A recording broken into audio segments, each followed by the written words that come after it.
Mga kaibigan, hindi po mapagbabatayan ang nakasulat sa Mateo 18:18 sa pagpapakumpisal ng mga paring Katoliko.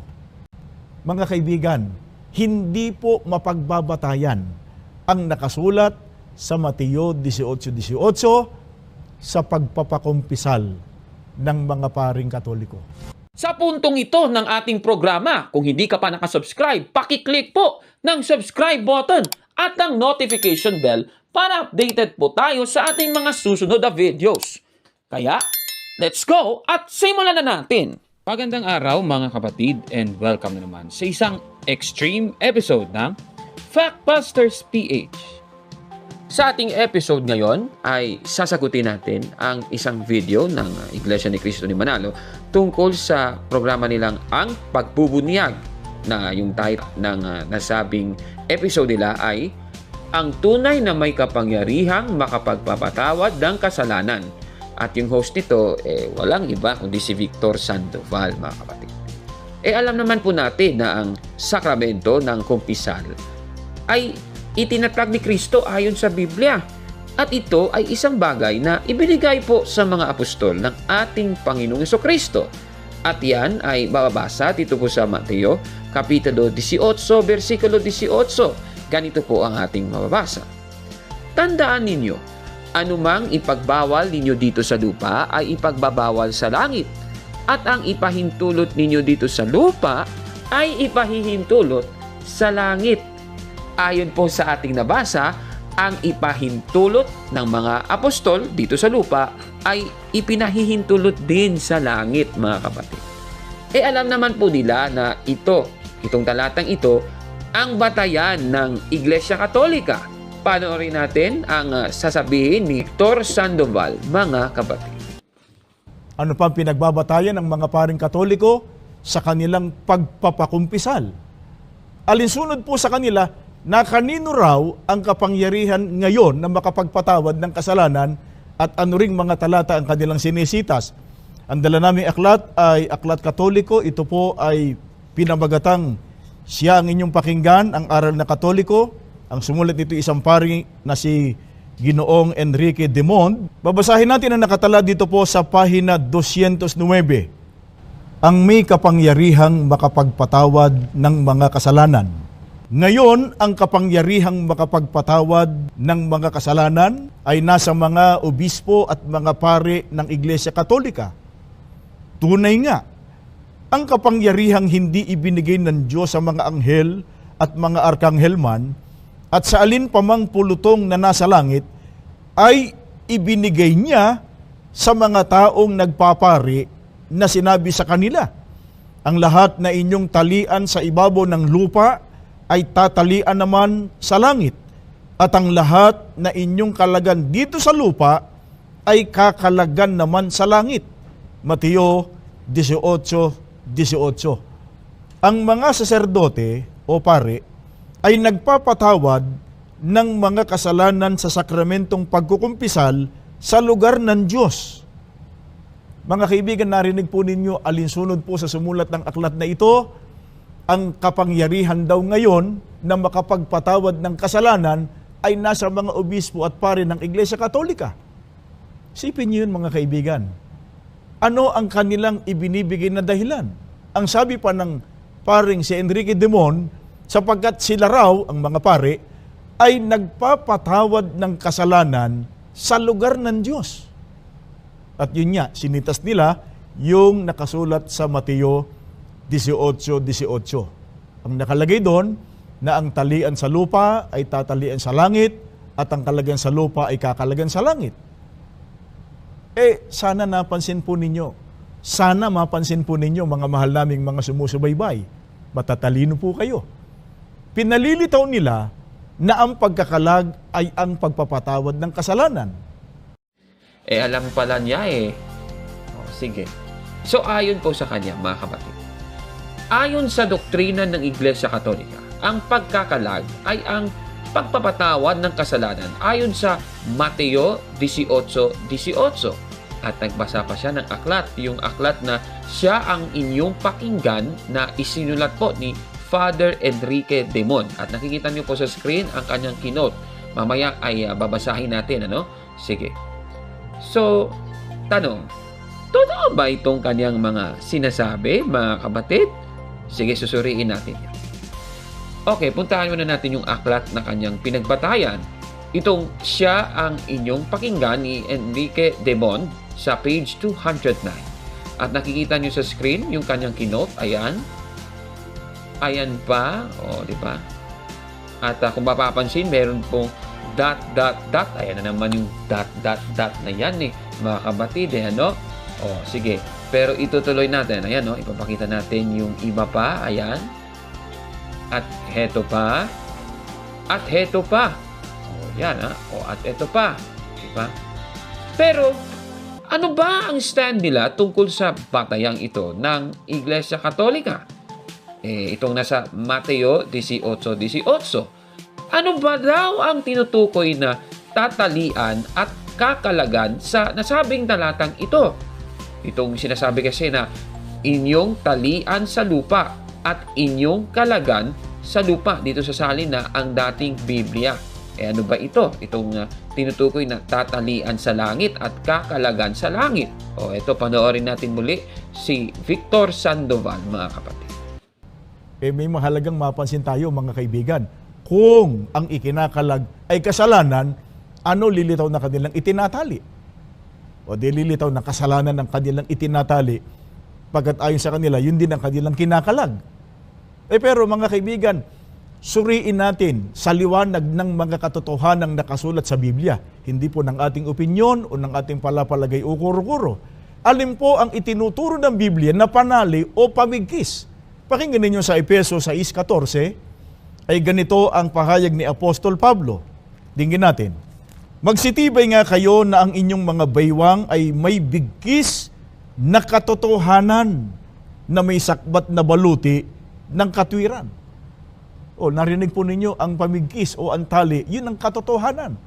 Kung alin ang katotohanan, batay sa Juan 17:17, ganito ang inyong maririnig. Pakabanalin mo sila sa katotohanan.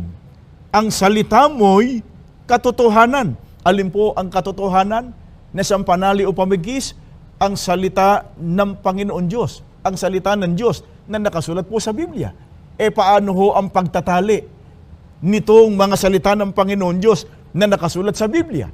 Pakinggan natin ang pahayag dito po sa Ebanghelyo alinsunod sa Ebanghelistang si Marcos. Ganito ang ating mababasa sa 16:15 hanggang 16. At sinabi niya sa kanila, magsiyaan kayo sa buong sanlibutan at inyong ipangaral ang Ebanghelyo sa lahat ng kinapal. Ang sumasampalataya at mabautismuhan ay maliligtas. Datapwat ang hindi sumasampalataya ay parurusahan. Mga kaibigan, kung paano po itinatali ang mga katotohanan ng Panginoon Diyos sa pamamagitan po ng pangangaral.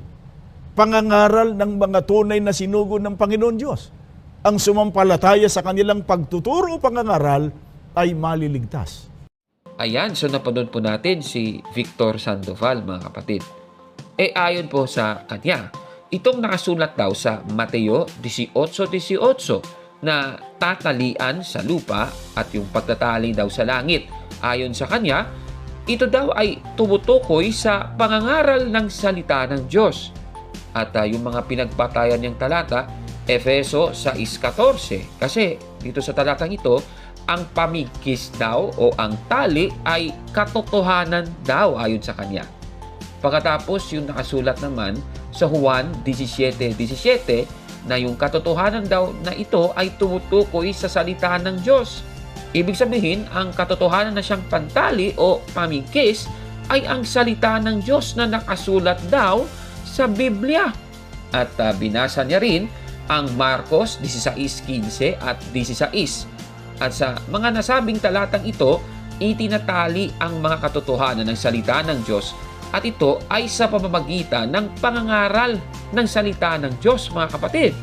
Tanong, ito ba itong sinasabi niya ay totoo? Pero puntahan muna natin yung isa. Paano naman ba ang pagkakalag ayon sa Mateo 18:18? O eto, panoorin natin siya muli. Mga kaibigan, paano naman po yung pagkakalag? Pakinggan ninyo sa unang Korinto, dito po sa 5:13, ganito ang pahayag sa atin ng apostol na si Pablo. Ang Diyos ang hahatol sa mga nasa labas. Itiwalag ninyo ang masama ninyong kasamahan. Mga kaibigan, yung pagtatali ay pangangaral ng mga salita ng Diyos, batay po sa ating pinag-aaralan, at yung pagkakalag ay sa pamamagitan po ng pagtitiwalag. Alamin natin mga kaibigan, ano po ang katunayan, ang itiniwalag o inihiwalay sa iglesia, hindi na po natatalian ng salita ng Panginoon Diyos. Kanino na po ibinibigay ang mga itinitiwalag? Pakinggan natin muli si Apostol Pablo, dito po sa unang Timoteo, sa 1:19 hanggang 20, ganito ang kanyang pahayag. Naingatan mo ang pananampalataya at ang mabuting budhi, na nang ito'y itakwil ng iba sa kanila ay nangabagbag tungkol sa pananampalataya, na sa mga ito'y si Himeneo at si Alejandro, na sila'y aking ibinigay kay Satanas upang sila'y maturuang wag mamusong. Mga kaibigan, pagka ang tao ay natiwalag o inilabas na sa tunay na iglesia, ibinibigay na po kay Satanas, kaya hindi na po maliligtas. Ayan, so napanood muli natin si Victor Sandoval sa kanyang programa na Ang Pagbunyag. Ayon po sa kanya, doon sa Mateo 18:18, ang tinutukoy na pagkakalag sa nasabing talatang ito ay tumutukoy daw sa pagtitiwalag, mga kapatid. At ang kanyang batayan, unang Korinto 5:13, na may nangyayaring pagtitiwalag sa iglesia na itinayo ng ating Panginoong Jesucristo. So, ibig sabihin, ang pagkakalag daw ay ang pagtitiwalag sa iglesia. At nangyari yan sa panahon po ni Apostol Pablo. At yan po ang binasa niya, unang Timoteo 1:19 hanggang 20, na yung itiniwalag si Himeneo at si Alejandro na sila daw ay ibinigay kay Satanas. Ibig sabihin, ang pagtitiwalag sa iglesia ay hindi natatalian pa ng salita ng Diyos dahil naibigay na sila kay Satanas. Uulitin natin. Ano ba ang pagkakalag at ang pagtatali na tinutukoy ng ministro ni Manalo na si Victor Sandoval sa Mateo 18:18? Eto, panoorin natin siya. Kaya ang kahulugan ng binabanggit ng ating Panginoon Kristo do sa 18:18 ng Mateo, na pagtatali pangangaral ng mga salita ng Diyos, at yung pagkakalag pagtitiwalag. Mga kaibigan, hindi po mapagbabatayan ang nakasulat sa Mateo 18:18 sa pagpapakumpisal ng mga paring Katoliko. Ayan, so napanood po natin si Victor Sandoval. So as a summary, mga kapatid, sa kanyang mga sinabi, ang pagtatali na tinutukoy sa Mateo 18:18 ay ang pangangaral ng salita ng Diyos. Samantala, ang pagkakalag na tinutukoy sa Mateo 18:18 ay ang pagtitiwalag. Tanong, totoo ba ang lahat ng kanyang mga sinasabing ito? Ano ba ang stand ng Iglesia Katolika tungkol sa Mateo 18:18? Na yung sinasabi ay, sige, babasahin natin muli. Sa ang dating Biblia 1905 na salin, ganito po ang sabi. Katotohanan ang sinasabi ko sa inyo na ang lahat ng mga bagay na inyong talian sa lupa ay tatalian sa langit, at ang lahat ng mga bagay na inyong kalagan sa lupa ay kakalagan sa langit. Ano bang tinutukoy dito ng pagkakalag at pagtatali? Ito, babasahin natin ang sinasabi ng Iglesia Katolika. Dito po sa Catechism of the Catholic Church sa paragraph 553. Ganito po ang ating mababasa. Ipinagkaloob ni Jesucristo kay Pedro ang isang natatanging kapangyarihan. Ibibigay ko sa iyo ang mga susi ng kaharian ng langit. Anumang talian mo sa lupa ay tatalian din sa langit, at anumang kalagan mo sa lupa ay kakalagan din sa langit. Mateo 16:19. Ang kapangyarihang magtali at magkalag ay kapangyarihang magpatawad ng mga kasalanan, magturo ng mga aral at gumawa ng mga tuntunin sa disiplina sa iglesia. Ipinagkaloob ni Jesus ang ganitong kapangyarihan sa iglesia sa pamamagitan ng mga apostol.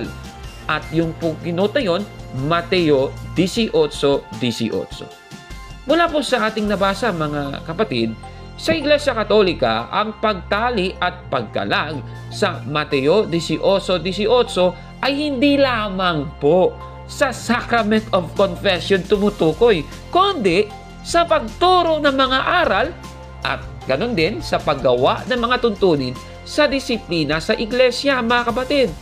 O kagaya ng sabi dito, mga kapatid, tatlo pala yun, ano? Yung isa, yung pagpapatawad ng mga kasalanan, yung Sacrament of Confession.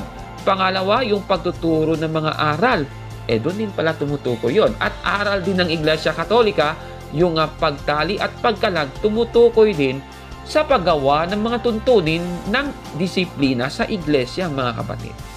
Ibig sabihin, yung mga sinasabi kanina ni Victor Sandoval, hindi po tayo naapektuhan doon. Kasi nga, aral din po yun ng Iglesia Katolika. Nako naman, ito si Victor Sandoval. Akala niya siguro yung Mateo 18:18 exclusive lang sa Sacrament of Confession, which is mali po yun. Pero tanong, ngunit dahil ba dito, ang pagtatali at pagkakalag sa Mateo 18:18 ay hindi tumutukoy sa Sacrament of Confession? Susuriin natin yan, mga kapatid. Sige, para masagot ang tanong na yan, ay babasahin natin ang mga previous verses. Umpisahan muna natin sa versikulo 15, ibababa natin hanggang 18. Ganito po ang ating mababasa.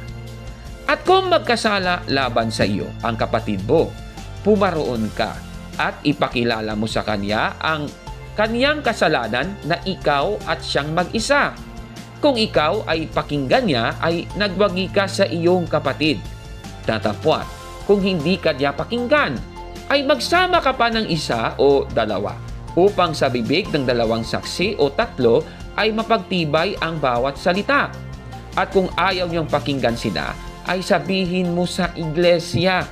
At kung ayaw rin niyang pakinggan ang iglesia, ay ipalagay mo siyang tulad sa hintil at maniningil ng buwis.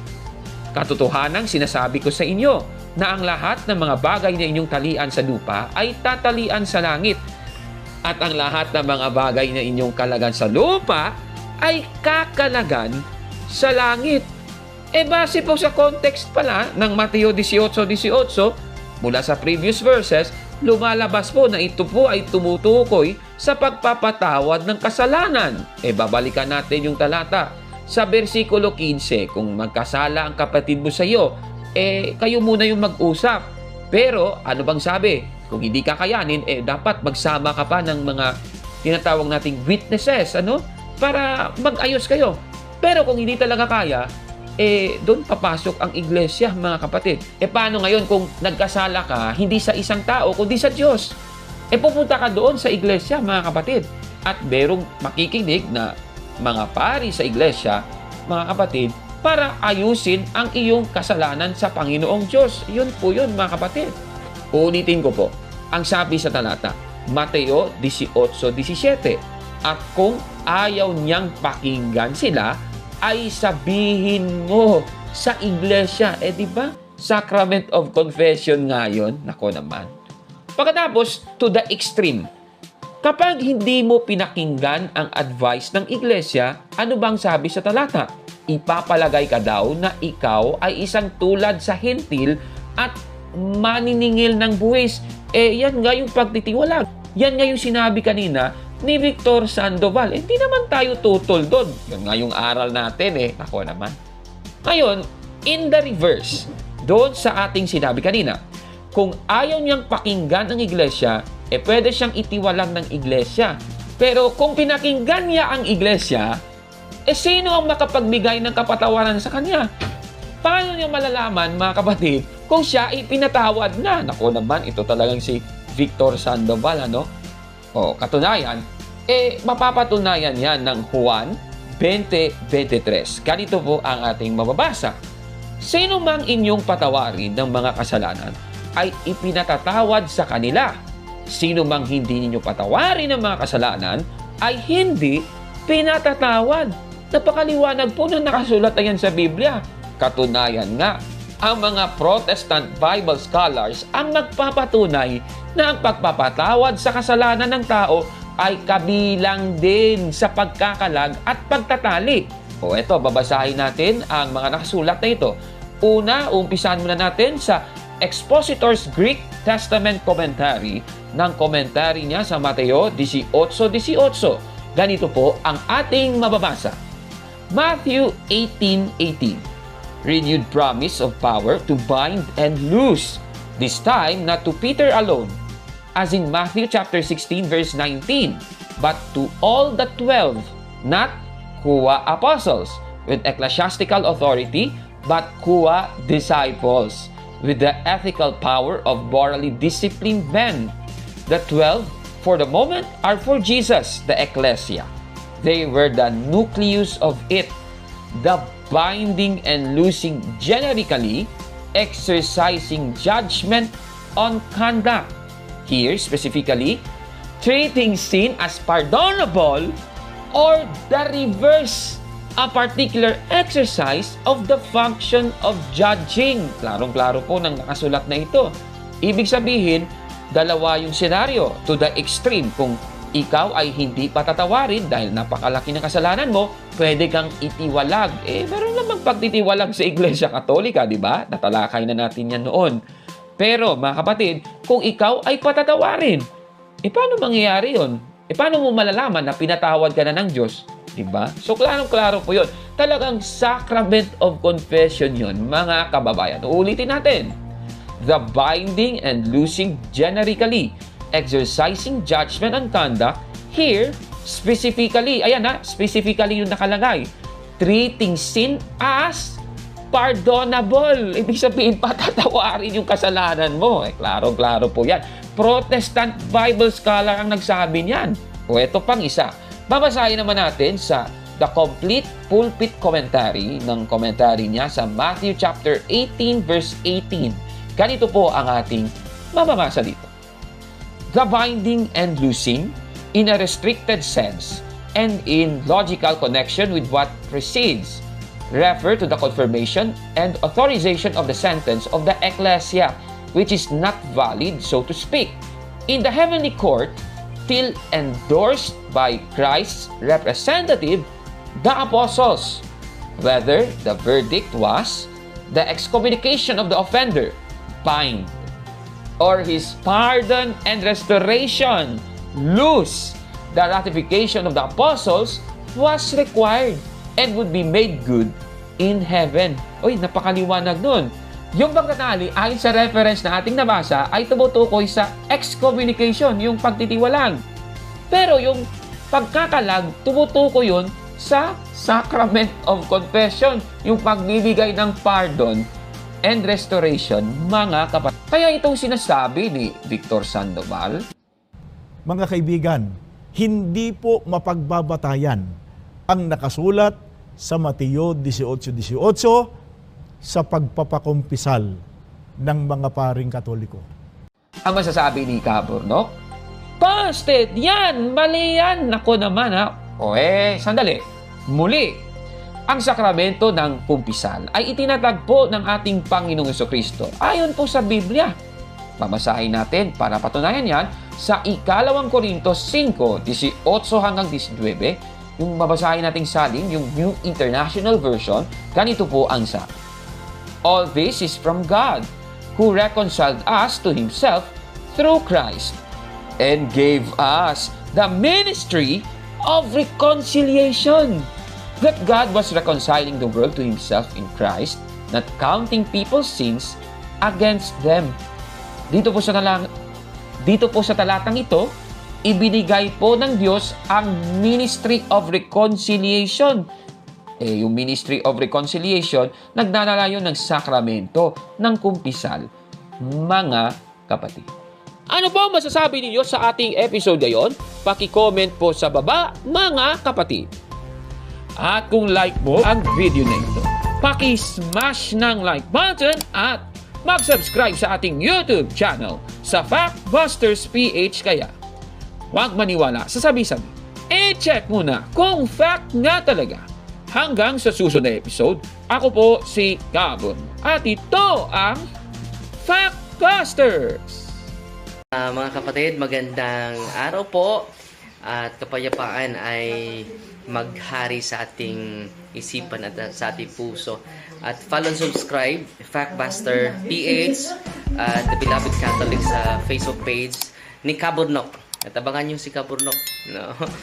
Dahil marami siyang i-reveal na mga maling aral at matutuhanan natin ang katotohanan. Dahil ang katotohanan ay magbigay sa atin ng tunay na kalayaan. God bless!